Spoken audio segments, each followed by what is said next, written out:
In this video, I'm going to show you how you can go ahead and delete or disable Discord. For more tutorials, make sure you subscribe, and let's get right into it. So the first thing you want to do is go ahead and open up Discord, and once you've done that, go ahead and click on your profile picture in the bottom right corner. And then once you've clicked that, go ahead and click on My Account. And then once you've clicked that, go ahead and scroll down till you see Disable Account and Delete My Account. So as you can see, if you click on Disable Account, this is what it says.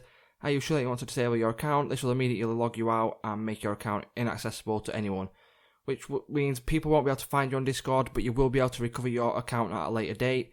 And if we go ahead and click on Delete My Account, it says the same thing. It will immediately log you out and your account will not be able to log in again.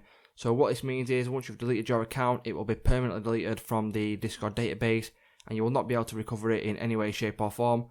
So if that's what you want to do, make sure you go ahead and make sure you are 100% certain that you want to delete Discord forever. And once you've done that, go ahead and put in your password. So once you've gone ahead and put in your password, all you need to simply do then is click on delete and then confirm it. And then that will then delete your Discord account. So it's just that simple, guys. If this video did help you, please remember to leave a like, comment, subscribe to the channel, and I'll see you in the next one.